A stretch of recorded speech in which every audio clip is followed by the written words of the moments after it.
Amém, irmãos? Espero que todos estejam bem. Vamos orar pela palavra.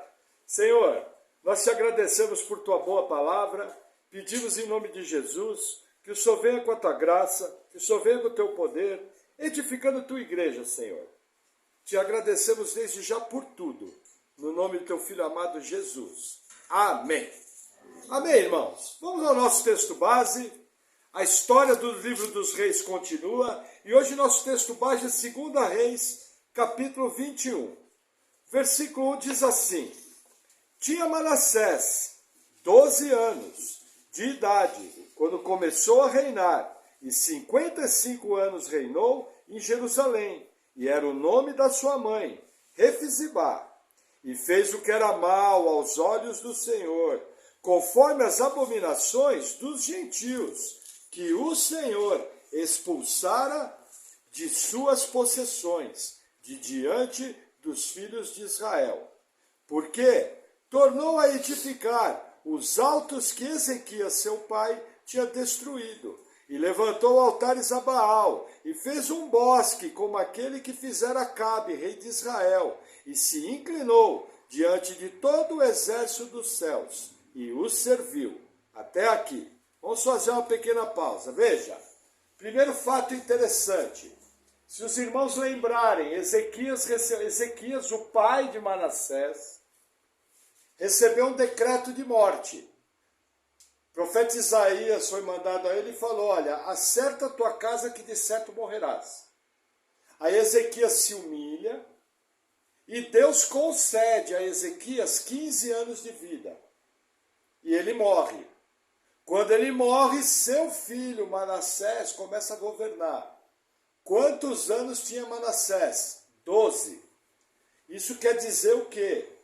Que Manassés nasceu naqueles 15 anos de vida a mais que Ezequias recebeu. Esse é um fato extremamente importante. Outro detalhe sobre Manassés.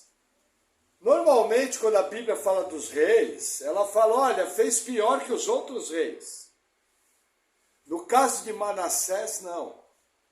Ele fez conforme as nações que foram expulsas diante dos filhos de Israel.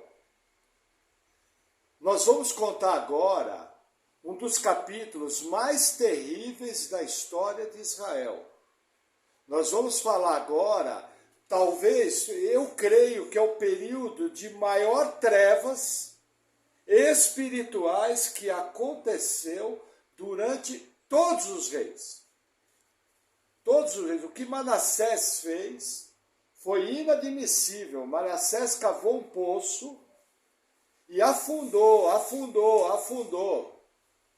mesmo sendo filho de um pai temente a Deus, com tantas obras, com tanta fidelidade, nos ensinando o seguinte: veja, Deus não tem netos.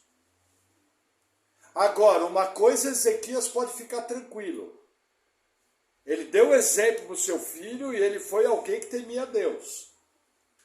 Então, seu filho pode falar de qualquer coisa, a menos que o pai não amava Deus.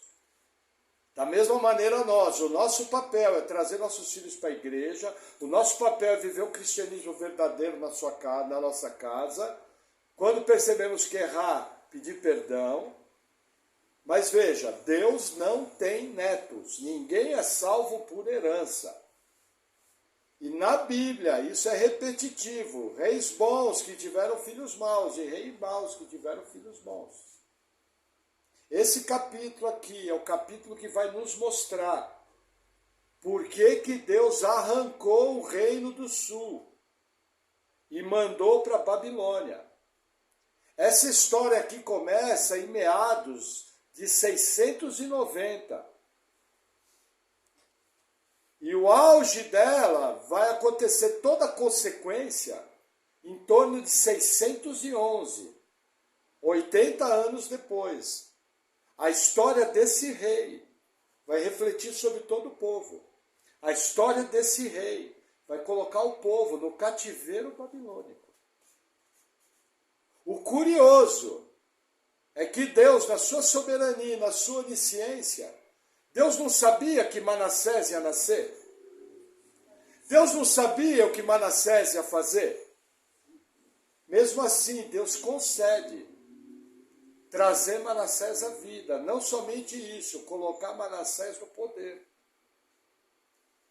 É uma coisa muito interessante, o que torna a história desse rei particularmente peculiar. Amém? E a narrativa já começa rasgando o verbo. Falando, olha, ele reedificou os bosques, não somente fez os bosques, fez um bosque igual ao que Acabe fez. Acabe talvez foi o pior rei de Israel. Veja, ele foi imitar, ele sabia que poucos anos antes dele nascer, Israel tinha deixado de existir como reino. Inclusive por causa dos pecados da casa de Acabe. E ele vai lá, faz o mesmo bosque. Que mais que ele faz aqui? Ele levanta altares a Baal. Baal é a abominação das abominações. Baal quer dizer Senhor. Baal é o Deus dos cultos da fertilidade. Baal é o Deus da chuva. Deixa eu regular um pouquinho a câmera aqui, que ela está um pouquinho fora. Melhorou. Então ele reedificou altares. Que mais que ele fez? Outro detalhe. Se inclinou diante de todo o exército do céu e o serviu. Gente, o que é o exército dos céus? Deuteronômio 4 explica. O povo não se voltar para o sol, para a lua e para as estrelas, para os servirem e os adorarem. Essa prática é a abominação. Como que essa prática acontece hoje? Na chamada astrologia, que é a predição e é uma obra que quer colocar as pessoas debaixo da idolatria dos astros. Por trás de cada signo tem um espírito maligno sendo adorado. E é impressionante o domínio que a astrologia tem sobre a vida de algumas pessoas. Tem gente que não sai de casa se não vê o horóscopo. Nas rádios seculares existe o momento do horóscopo. Por quê? Porque dá audiência. Isso é adorar o exército dos céus. Isso é uma prática que precisa ser ensinada na igreja, que nós não devemos fazer, porque é a abominação do Senhor. Diferente da ciência chamada astronomia, não tem nada a ver uma coisa com a outra. Astronomia é ciência. A astrologia é uma forma branda de feitiçaria e de predição do futuro. Amém? E a narrativa continua. Versículo 4. E edificou altares na casa do Senhor, da qual o Senhor tinha falado. Em Jerusalém, porém, meu nome. É o que ele fez. Ele fez altares a ídolos dentro do templo. No templo que foi dedicado a Deus. Olha a ousadia. Versículo 5. Também edificou altares a todo o exército do céu, em ambos os átrios da casa do Senhor. Olha que interessante. Ele não só adorou o exército dos céus, mas dentro dos átrios da casa do Senhor, ele fez altares para o exército dos céus. Ele afundou. João. Versículo 6. E até fez passar a seu filho pelo fogo. Adivinhava pelas nuvens. Era agoureiro. E ordenou adivinhos e feiticeiros. E prosseguiu em fazer o que era mal aos olhos do Senhor, para o provocar a ira. Gente, essa lista aqui é absurda. Primeiro, sacrifícios humanos. Ele queimou seu filho a Moloque. Uma abominação. Segundo, adivinhava pelas nuvens. No Oriente Médio, havia uma forma de adivinhação, de predição para o futuro, que de acordo com o desenho das nuvens, um suposto feiticeiro tinha condições de prever o futuro. Isso é adivinhar pelas nuvens. Que mais que ele fez? Era agoureiro. O agoureiro, veja, o agoureiro tinha uma prática de adivinhar pela víscera dos animais. Eles sacrificavam um animal, abriam as vísceras e examinavam o fígado e os rins. E através disso ele previa o futuro. Quer dizer, um sacrifício de matança de animais com adivinhação do futuro. Toda e qualquer prática espiritual que envolve matança de animais dessa maneira é reprovada por Deus. Aí você vai falar, mas pastor, e o sacrifício no templo? Veja, o sacrifício no templo era uma expiação do sangue, e nós temos que lembrar que boa parte da carne era consumida, e o que sobrava, que não servia para consumo, era queimado totalmente. Entendeu? Agora, essa prática dos agoureiros é para prever o futuro. Ou até para dirigir o futuro. Também envolve isso. Que mais que ele fez? Ordenou adivinhos e feiticeiros. Veja, a palavra original em hebraico aqui é muito ampla. Isso aqui, na verdade, está falando o seguinte: aqueles que consultam os mortos e os médiuns. Todo mundo que faz esse tipo de prática está sendo reprovado aqui. Essa prática vale até hoje. Apocalipse 21 e Apocalipse 22 fala que os feiticeiros não serão salvos, ao contrário, vão para o inferno. Só que a palavra em hebraico é muito ampla. Por isso que eles definem aqui como adivinhos e feiticeiros. Então as práticas desse rei foram terríveis, ele afundou profundamente. Na tradução King James fiel, tem mais uma coisa que eu acho interessante. Fala que ele serviu a um espírito familiar. O que nos dá a entender que ele mesmo possa ter sido um médium. E que ele se relacionava com demônios. Entendeu? Então na tradução King James aparece mais essa questão. Aqui na Corrigida e Fiel, como a palavra é muito ampla, ela pega tudo isso. Mas a King James, juntamente pela Nova Almeida e a NVI, também falam sobre médios, sobre consulta a quem já morreu, sobre tudo isso. Amém? Versículo 7. Também pôs uma imagem de escultura do bosque que tinha feito, na casa que o Senhor dissera a Davi e Salomão seu filho, nessa casa em Jerusalém, que escolhi de todas as tribos de Israel, porei o meu nome para sempre, e não mais farei mover o pé de Israel dessa terra, que tenho dado a seus pais, contanto que somente tenham cuidado de fazer conforme tudo o que lhes tenho ordenado, e conforme toda a lei de Moisés, meu servo, lhes ordenou. Porém, não ouviram, porque Manassés de tal modo os fez errar, que fizeram pior do que as nações que o Senhor tinha destruído de diante dos filhos de Israel. Olha que interessante, essa imagem do bosque provavelmente é Azerá, que é uma imagem da rainha dos céus. Ela normalmente nos bosques sacrificiais tinha a imagem de Azerá. Provavelmente é a imagem que está aqui. Ele pegou essa imagem, tirou do bosque e colocou dentro do templo. Quando nós vamos analisar Ezequiel capítulo 8, que Ezequiel é levado em espírito para Jerusalém. Essas abominações dentro do templo, na época de Ezequiel, também foram feitas. Mudando um pouco a prática, mudando o nome do demônio. Mas continuaram sendo feitas. Entendeu? Agora, olha que interessante, não somente Manassés, mas o povo também errou. Entendeu? Lembra, feliz é a nação cujo Deus é o Senhor? Aqui Deus não é o Senhor, a consequência vem. E aí a narrativa continua. Deixa eu pegar meu... Espera aí que vocês vão fazer besteira.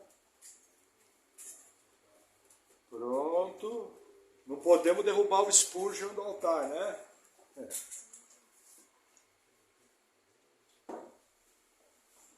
Versículo 10.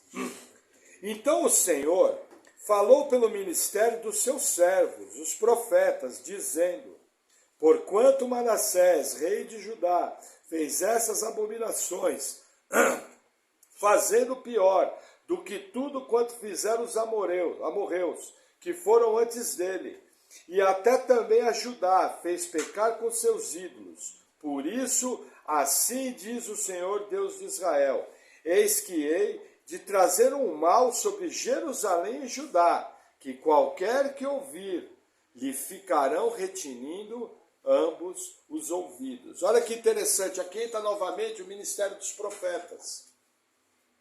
A tradição da história judaica conta que o profeta Isaías foi colocado dentro de um tronco e foi cerrado ao meio pelo rei Manassés. E todos concordam que essa tradição é verdadeira, porque essa história atravessou séculos. O único detalhe é que ela não é registrada pelo nome de Isaías. Mas provavelmente em Hebreus 11, o capítulo dos heróis da fé, onde fala que alguns foram cerrados ao meio. Quem cerrou ao meio foi o rei Manassés, e quem foi cerrado foi Isaías, colocado dentro de um tronco. Aí a pergunta é, será que Manassés não ficou sabendo todas as obras boas que Isaías fez? O quanto Isaías foi amigo do seu pai? O quanto Isaías foi usado por Deus para entregar a palavra profética que dava 15 anos de vida. E nesses 15 anos o próprio Manassés nasceu. Irmãos, tem que entender, a idolatria e a feitiçaria, elas cegam a pessoa. A pessoa mergulhada nessas práticas fica cega. É impossível para ela por si só reverter um tio, ela só afunda, só afunda, só afunda. Inclusive, existe um versículo que fala: torne-se semelhantes a eles todos aqueles que os fazem e os adoram, mostrando que a pessoa ela vai assumindo características cada vez mais malignas, na medida que ela avança nesse aprofundamento dessas práticas condenadas por Deus, que nada mais são que satanismo. Só que existem níveis de satanismo. Mas veja, o camarada fez sacrifício humano. Satanismo de alto grau. Nós não podemos mudar o nome das palavras. É a realidade. Percebe? E Deus avisou pelo ministério dos profetas, provavelmente, não temos certeza. Isaías foi usado para avisar, foi cerrado ao meio.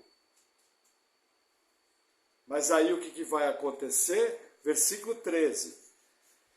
Deus falando: e estenderei sobre Jerusalém o cordel de Samaria e o prumo da casa de Acabe, e limparei a Jerusalém, como quem limpa o prato. Limpa-o e vira-o para baixo. Qual que é a figura aqui? Estender o prumo. O prumo é o quê? Para medir o que está torto. Da mesma maneira que Deus mediu o que estava torto em Samaria, Deus vai fazer em Jerusalém. E ele vai fazer de uma forma que ele vai limpar o prato e vai virar de ponta cabeça para sacudir tudo. Isso é uma promessa de Deus. Ele cumpriu? Cumpriu. Cabalmente. Foram 4 ou 5 deportações para a Babilônia. E tudo isso começou no reinado do maligno rei Manassés. E a narrativa continua. Versículo 14. E desampararei os restantes da minha herança, entregá-los-ei na mão dos meus inimigos, e servirão de presa e despojo para todos os seus inimigos, porquanto fizeram o que era mal aos meus olhos, e me provocaram a ira, desde o dia em que seus pais saíram do Egito até hoje.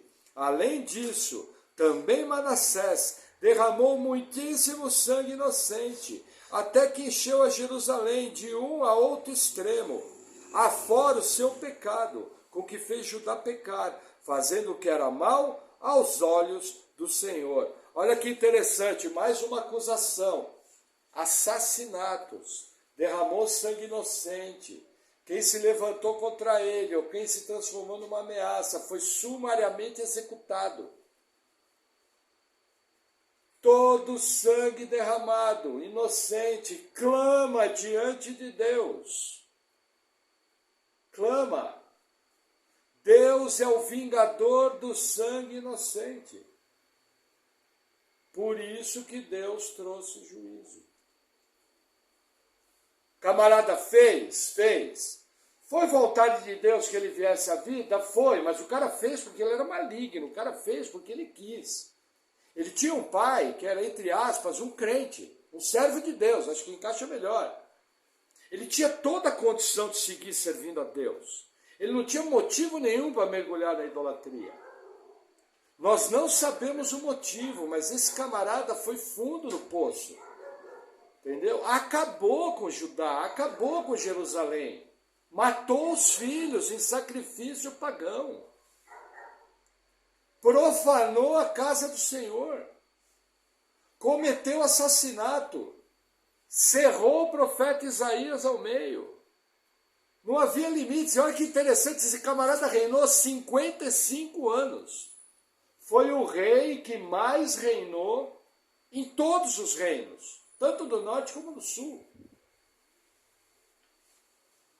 Por isso nós precisamos tomar cuidado. Às vezes você vê na história humana governantes sendo colocados. Você fala, nossa, que Deus recolha logo. Às vezes fica 55 anos. E você não entende por quê. Eu entendo, a Bíblia me mostra que quando Deus vai executar juízo, Ele usa os governantes. Entendeu? E Manassés cumpriu tudo aquilo que o coração maligno dele queria cumprir. E aí a narrativa dele acaba assim, versículo 17. Quanto aos mais dos feitos de Manassés, e tudo quanto fez, e ao seu pecado que praticou, porventura não está escrito no livro das crônicas dos reis de Judá?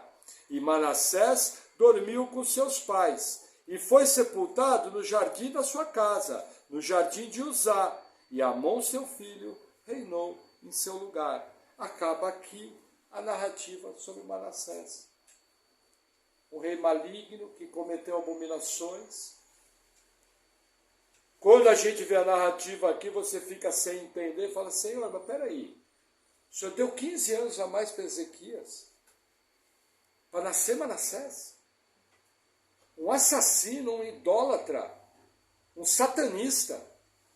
Foi para isso que o Senhor fez nascer Manassés? Não é a pergunta que salta do texto? Você não para se perguntar essas coisas? Gente, Deus não conhece o futuro? Deus não determina o futuro? Como que ele faz Manassés nascer? Nos 15 anos que ele deu a mais para o rei Ezequias. Às vezes a gente fica meio sem entender. E essa é uma perturbação dos incrédulos. E quando eles lidam com um capítulo como esse, 2 Reis 21, essas perguntas saltam do texto. E o espírito crítico dos incrédulos vai vir com essas perguntas. Fala aí, teu Deus não é amor? Teu Deus não é bom? Teu Deus não guarda o povo? Como que ele coloca um assassino como esse no poder? É uma boa pergunta. Se eu fosse ateu, a minha diversão era perguntar isso para os crentes. Só para ver o cara gaguejar. Só que, irmãos, entenda.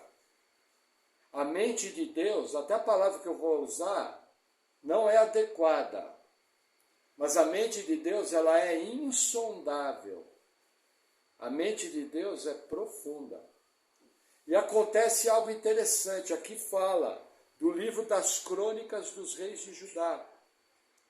E lá nas crônicas do rei de Judá, nós temos mais informações sobre Manassés.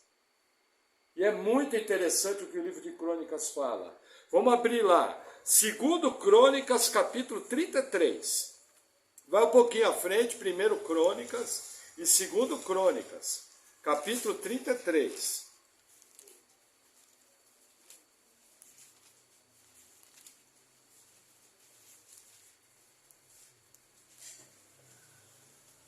Do versículo 1 ao 10, as narrativas se repetem. Mas a partir do versículo 11, você começa a ver o juízo que Manassés teve. Aprontou?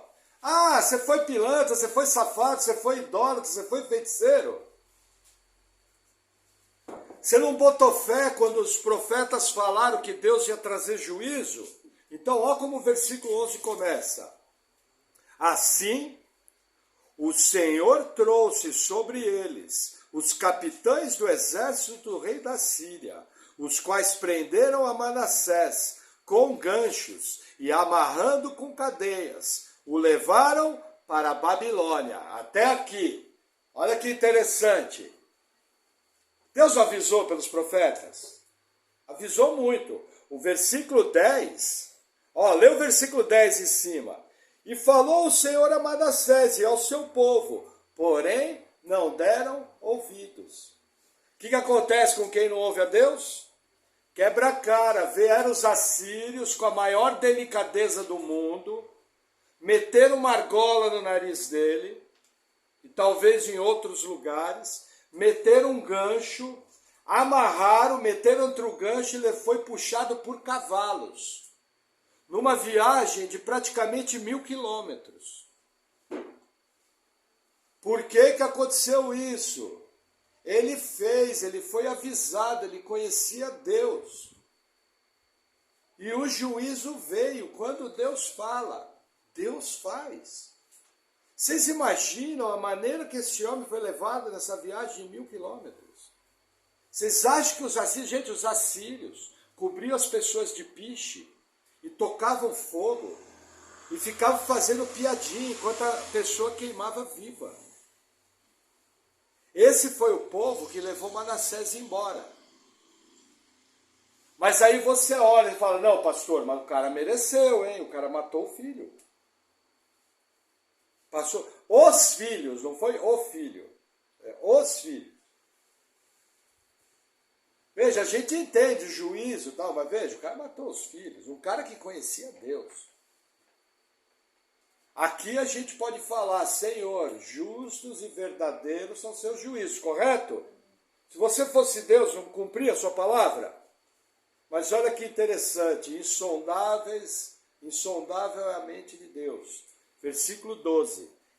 E ele, angustiado, orou deveras ao Senhor seu Deus, e humilhou-se muito perante o Deus de seus pais, e fez oração.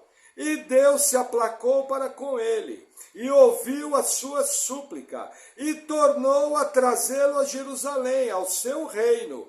Então conheceu Manassés que o Senhor era Deus. Amém? Converteu.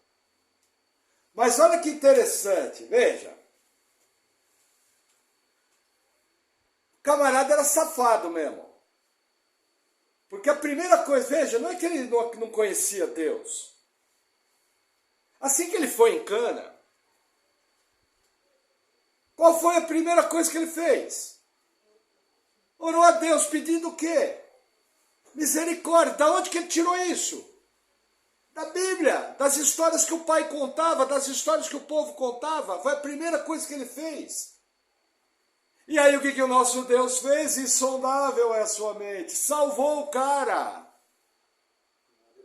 Glória a Deus por isso. Nós vamos estar no céu com o irmão Manassés. E ele vai abraçar Isaías, o qual foi recortado ao meio. E os dois vão estar eternamente bem, como irmãos, como filhos do Altíssimo. Por quê? Porque a nossa mente, a nossa vida transcende essa existência da terra. Aqui é só uma passagem. Aqui nós estamos debaixo da escravidão do pecado. Escravidão tal que habita no nosso corpo, que nem a obra de Jesus pode salvar o nosso corpo. Ele vai conhecer a sepultura ou vai ser glorificado. Esse corpo já era. A carne e o sangue não podem herdar o reino dos céus. E aí Paulo explica, olha, quem morreu vai ser glorificado, e quem estiver vivo vai ser transformado.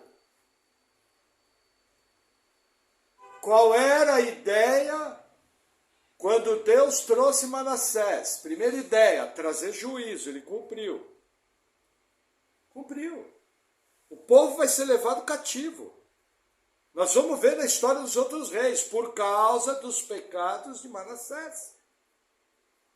Nós vamos ver que Manassés foi salvo, Manassés virou um servo de Deus, muito melhor que eu e você, então já não fica alegrezinho aí achando que você é muito bom, porque você não matou seus filhos, Não ache que você é muito bom, porque nós não somos em nada melhor que Manassés. Entendeu? Então nem adianta ficar alegrinho, que talvez fosse você no lugar de Manassés, você fazer coisa muito pior, talvez nem fosse salvo. Porque se não fosse a graça de Deus, você continuaria de costas para Deus, sem parar para pensar que Ele existe. Porque a tendência das pessoas é olhar o Manassés, né? Mas não olha quem você era. A gente se acha muito bonzinho. Eu, pelo menos, quando olho minha vida, não vejo nada bonzinho. Nada bonzinho.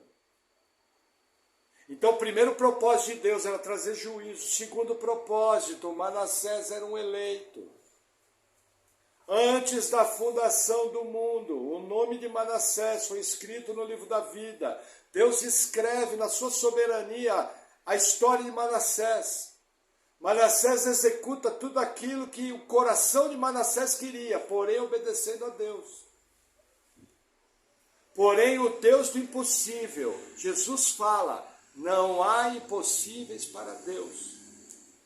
Sabe aquelas pessoas que você olha e fala, não, esse aí ninguém salva. É porque você não me conheceu. O único que me conheceu aqui foi o João. Se você me conhecesse, você ia falar, esse aí ninguém salva. Entendeu? E vou falar com toda a liberdade. Se você conhecesse o João também, você ia falar, ninguém salva ele. É ou não é, João? Entendeu? Só que Deus é Deus do impossível. O milagre que nos salvou é o mesmo milagre que salvou Manassés. E olha que interessante. Olha a mudança na vida de Manassés. Olha que coisa linda. Essa história glorifica a Deus. Essa história dá esperança. Aquelas pessoas que você ama, que estão perdidas, existe esperança para elas. A graça de Deus pode alcançá-las e elas podem nascer de novo e crer com toda a sua força, com todo o seu amor no Deus de Israel. E serem salvas e serem nossos irmãos. Por isso que a gente ora pelos nossos governantes. Os governantes do mundo de hoje podem ser salvos como Manassés foi salvo. E às vezes o senhor fala, não, esse aí não. Quem é você para dizer esse aí não? Quem decide quem é salvo ou não? Deus, seu papel é orar. Senhor, salva o camarada. Agora você tem até um argumento. Senhor, como o senhor fez com o rei Manassés. Você tem até a base bíblica para oração. Salva ele. O coitado não sabe a diferença da mão direita para a esquerda. Salva ele. E aí ele sendo salvo, veja, qualquer governante do mundo que foi salvo de verdade, vai acontecer isso aqui. Olha que interessante. Tomar um gole aqui que eu fico empolgado com esse irmão. Esse é aquele irmão que eu quero chegar lá no céu, dar um abração nele. Quero sentar com ele e falar, me conta aí. Como é que foi essa parada aí? Vamos seguir. Versículo 14. E depois disso edificou o muro fora da cidade de Davi, ao ocidente de Gion, no vale, à entrada da porta do peixe, e ao redor de Ofel, e o levantou muito alto. Também pôs capitães de guerra em todas as cidades fortificadas de Judá. O que ele fez? Se tornou um grande administrador e melhorou as obras do seu pai. Coisa difícil. A conversão aqui, gente. Conversão tem um sinônimo, transformação. A pessoa que não foi transformada e diz que é salva, está enganando a si mesmo. Como eu digo, é um carregador de Bíblia que vai desligar daqui e vai para o inferno. Tem que haver mudança, tem que haver mudança. Não tudo, mas tem que haver mudança. Que mais? Versículo 15. E tirou da casa do Senhor os deuses estranhos e o ídolo, como também todos os altares que tinha edificado no monte da casa do Senhor e em Jerusalém, e os lançou fora da cidade. E reparou o altar do Senhor, e ofereceu sobre ele sacrifícios de ofertas pacíficas e de louvor, e ordenou a Judá que servisse ao Senhor, Deus de Israel. Contudo, o povo ainda sacrificava nos altos, mas somente ao Senhor, seu Deus. O que ele fez? Ele fez uma profunda reforma religiosa. ele foi homem o suficiente, ó, eu pequei, eu trouxe essa contaminação, eu agora vou consertar. O que eu aprendo aqui? Tudo que tiver ao seu alcance, que você puder consertar, de coisas que você errou no passado, faça, corrija, conclua seu passado. Tem gente que deixou filho para trás, tem gente que deixou dívida para trás, tem gente que deixou injustiça para trás. E muitas vezes isso aí pode ser sanado, isso aí pode ser resolvido. Conclua o seu passado, se está ao seu alcance, execute aquele bem. Limpa da sua vida a religião errada, limpa da sua vida as práticas erradas. Limpe da sua vida aquilo que te liga ao pecado. É o que esse camarada aqui fez. Do mesmo jeito que ele foi homem para fazer, ele foi homem para desfazer. E ainda falou o seguinte, falou, agora é o seguinte, todo mundo adora a Deus.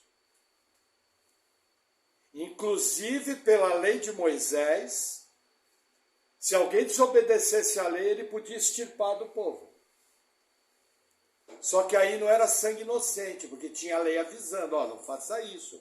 Por exemplo, alguém que se deitasse com o animal, tinha que ser extirpado. Por exemplo, o homem e a mulher que adulterassem, os dois eram extirpados. Porque é abominação. Entendeu? Então ele chegou e falou, ó, acabou a bagunça, agora todo mundo adora a Deus. E a única coisa que ficou, o povo continuava adorando nos altos. Lembra que Ezequias tinha removido os altos? E centralizou o culto no templo?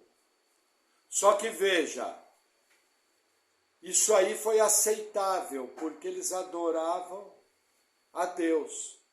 Já expliquei essa questão dos altos. Por exemplo, existem igrejas hoje, e em muitas dessas igrejas tem queridos irmãos.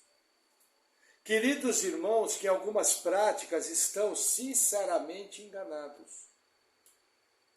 Mas que não fazem apenas coisas erradas. Fazem muita coisa certa. E servem a Deus, mesmo com erros.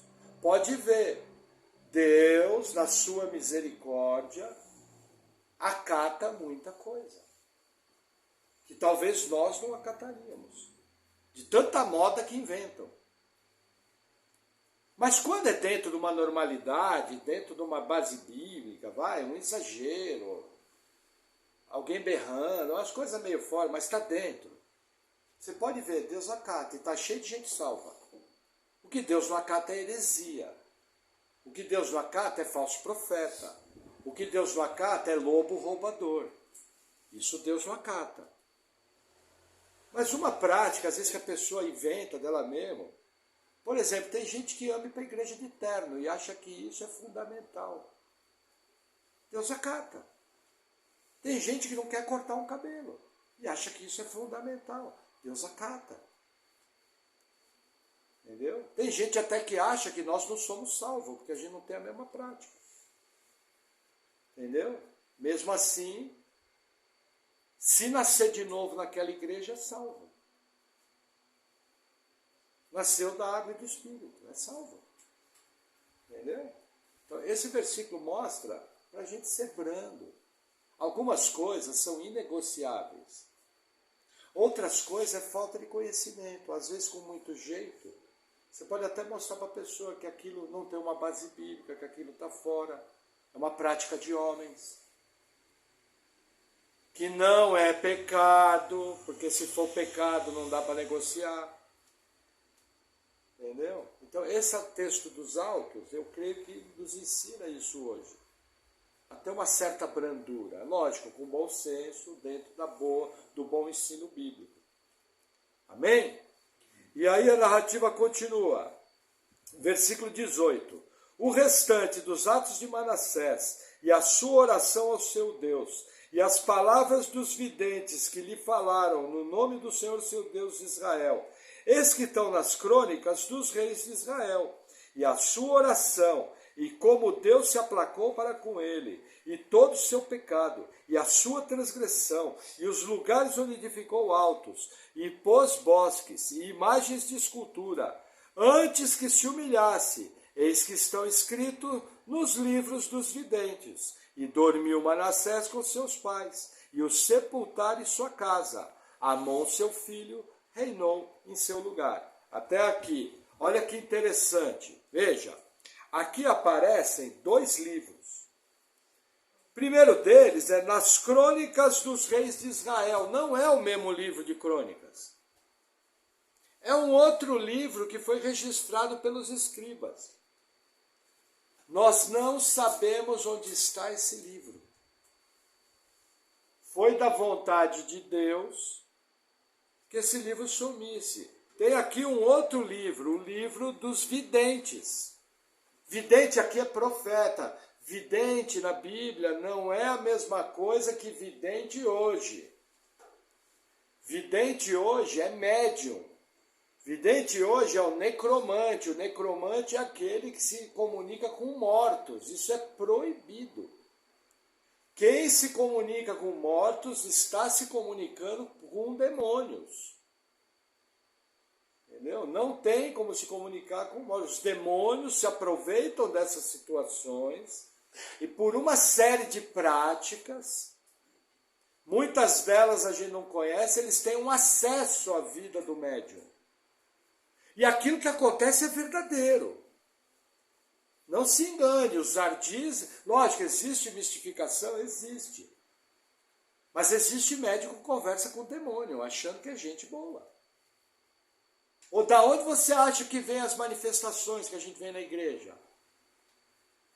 Você acha que aquilo é fingimento, a pessoa está estressada. Porque tem muito crente que misericórdia, né? Manifesta o demônio, ele pergunta se o cara está estressado. Você pagou sua luz semana passada? Já viu aquela espécie de crente que parece que Deus está dormindo? E que o mundo espiritual não acontece nada? Tem pessoa que nem acredita que existe demônio. Se não existe demônio, para que Deus vai proibir comunicar com os mortos? Veja, nós não podemos nem fazer um culto centrado no diabo, mas como crentes cheios do Espírito Santo, nós não podemos desprezar os seus ardis, como ensina o apóstolo Paulo. Então, quando eu vejo uma prática, eu tenho que perceber que a pessoa está servindo engano. Quando eu vejo um parente meu, o parente chega para você e fala, nossa, foi numa cartomante. Pô, falou para você. O que você tem que fazer? Falar, fulano, olha, numa boa. Você sabia que a Bíblia condena essa prática? E que você pode até se envolver com demônios e fazer isso? Ah, pastor, ele vai brigar comigo. É melhor ele brigar comigo do que o sangue inocente dele recair sobre sua mão. Porque quem é que vai ser boca de Deus? Se ele falou para você que é parente dele, o que Deus está esperando que você faça? Com sabedoria, com discernimento, você avise. Você acha que o diabo quer que avise? Já ensinei, gente. Se vier um pensamento na sua mente, esse pensamento fechar com a palavra, quem é que está falando com você? É Deus, pô. Simples. Para que tem Bíblia? Para você julgar os seus pensamentos.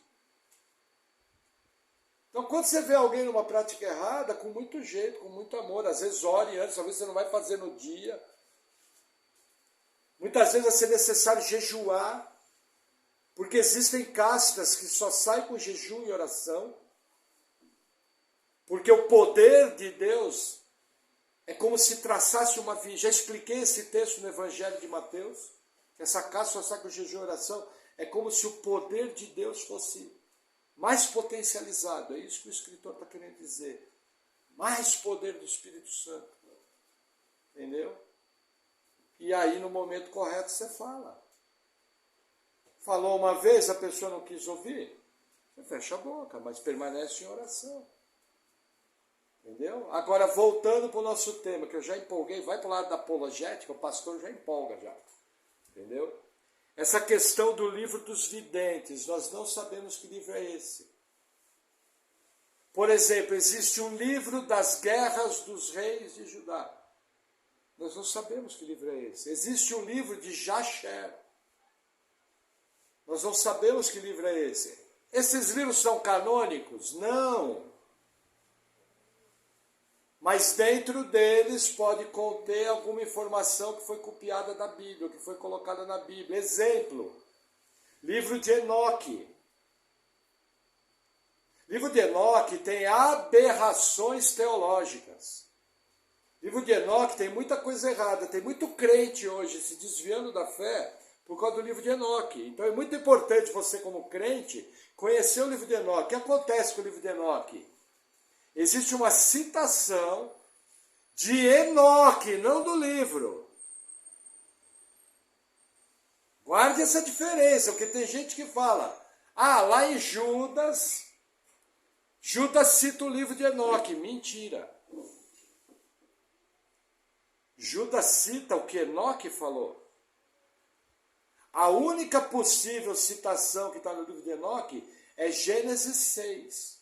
Quando fala dos giborinhos, varões de renome, fala dos nefilins, os caídos. Essa sim pode ser uma citação que tem no livro de Enoque, só. Entendeu? Agora, esses livros se perderam. O tal do livro de Enoque foi retomado para nos incomodar, porque todo mundo fala que mexeram na Bíblia. E tiraram o livro de Enoque. Dizer que mexeu na Bíblia é chamar Deus de incompetente. É falar que Deus não é o Todo-Poderoso. É mexer com a infalibilidade bíblica. Veja, se eu disser que mexeu na Bíblia, a Bíblia não é infalível. Posso dar um conselho? Pica tudo, vamos tocar fogo nisso aqui, vamos viver a vida, se a Bíblia não é infalível. Comamos e bebamos que amanhã morreremos. É tudo mentira. Quem me garante que não inventaram a parte que diz que Jesus ressuscitou, se isso aqui é mentira? Entendeu? Ou você crê no todo ou não, não tem meio pacote. Ou é tudo ou é nada. Se tiver com alguma dificuldade, eu posso te colocar diante de bons autores que vão te explicar a inerrância bíblica e a doutrina da preservação das Escrituras. Muito fácil, muito tranquilo. Tudo se encaixa. Tudo. Até os textos mais difíceis se encaixam. Entendeu? Amém? E aí vamos a algumas aplicações que eu separei aqui. Veja, oportunidade de evangelismo. Não perca, não fica olhando para a pessoa. Se você olhasse para mim, veja, eu era um roqueiro, cabeludo, playboy, porque só andava bem vestido, entendeu? Era pecador de grife. Ia para o inferno bem vestido. Entendeu? Você conversava de Deus comigo, eu até aceitava e falava, mas eu não gosto de igreja, eu prefiro ler a Bíblia aqui na minha casa, não acredito em igreja. Entendeu? Gente, não fica olhando para a pessoa. Por exemplo, o irmão Rodolfo, que é ex-vocalista do Raimundo. Evangelizaram ele, o camarada foi salvo. Quantos, sabe? Veja, a maior conversão do Novo Testamento, apóstolo Paulo. A maior conversão do Antigo Testamento, e para mim, da Bíblia, o irmão Manassés. A maior conversão. É impossível esse homem ser salvo. Aos olhos naturais. Veja, você ia evangelizar o cara, para o cara te matar? Você abriu a boca, Manassés, eis que veio a minha palavra do Senhor. Sorte que não tinha pólvora, né? Que ele já puxava e mandava, bum.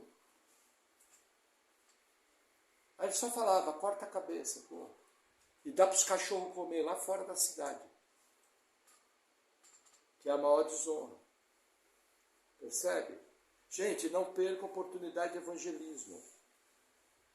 O Senhor quer usar a nossa vida para evangelizar pessoas.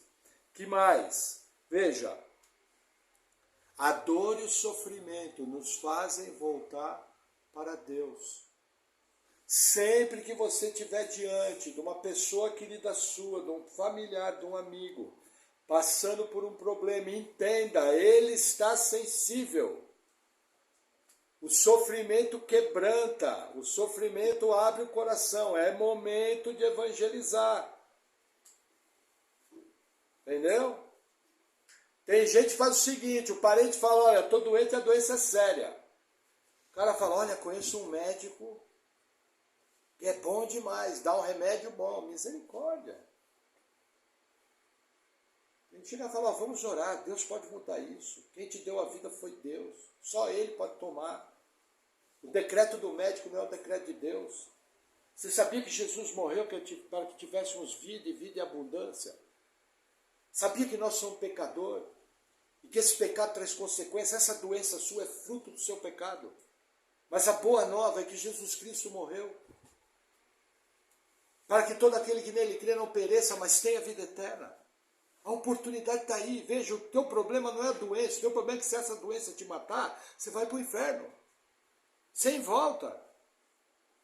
Perceberam? 4 frases. 4 frases que qualquer adolescente de 13 anos pode falar. Entendeu? Aproveite as oportunidades para orar. Deus tem muito Manassés para salvar. Amém? Deixa eu ver se eu não esqueci mais uma coisa. Gente, aqui é o lado ruim da história. Infelizmente, existem pessoas que desprezam a herança cristã da família. A Alemanha, reformada, se transformou no país que trouxe à existência os piores filósofos ateus. Aí você pergunta, por que isso?